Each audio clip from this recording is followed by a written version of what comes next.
Vítá vás skupina Lioness Viktorka Zlín. Nyní vám ukážeme, jak zdárně dokončit registraci, abyste mohli naplno využívat výhod Lioness. Celé to nebude trvat déle jak 4 minuty. Přihlašte se na váš mail, na který jste si nechali zaslat registraci do Lioness. Jděte do složky doručených mailů. Pozor, někdy se může stát, že váš Lioness registrační mail spadne do složky nevyžádané pošty, nebo jako v našem případě u účtu Google do složky promo akce. V samotném mailu klikněte na zeleně označený řádek Kliknout a registraci dokončit. Budete přesměrováni na registrační stránku Lioness.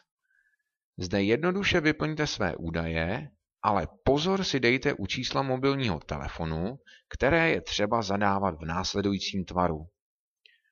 V prvním okénku je předvolba země. Zde Česká republika 0042, která je automaticky předvyplněna.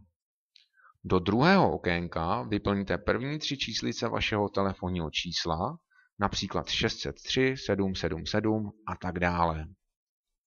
A do třetího okénka vyplňte zbývajících 6 číslic vašeho telefonního čísla.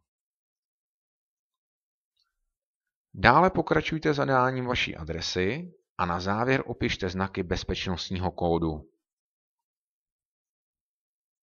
V dalším kroku zaškrtněte první 2 čtverečky, což znamená, že souhlasíte s používáním výhod Lioness. Nyní si zvolte uživatelské heslo, které v dalším políčku pro kontrolu správnosti zadejte ještě jednou. Poté klepněte na tlačítko Ukončit registraci. V dalším okně je potvrzení o úspěšném dokončení vaší registrace. Při stisknutí tlačítka Nyní nakupujte budete přesměrováni na domovskou stránku Lioness. Na tuto se můžete kdykoliv vrátit na www.lioness.cz. V jejím pravém horním rohu najdete odkaz na vaše první přihlášení, na které klikněte. Poté již zadejte vaše uživatelské jméno, což je automaticky nyní váš e-mail, a vámi zvolené heslo. Doporučujeme si jej někam poznamenat.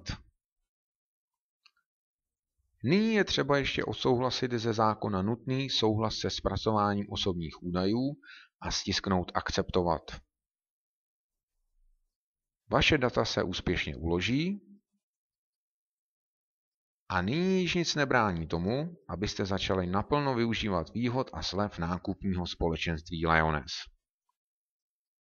Od této chvíle můžete své opakované přihlášení udělat znovu ze stránek www.lioness.cz. Stejné přihlašovací jméno a heslo budete též využívat při přihlášení do mobilní aplikace. Jak nainstalovat aplikaci a co všechno dokáže, můžete zjistit v našich dalších videích. Odkazy na další užitečné návody najdete pod videem a jestli se vám naše video líbilo, dejte like a sdílejte.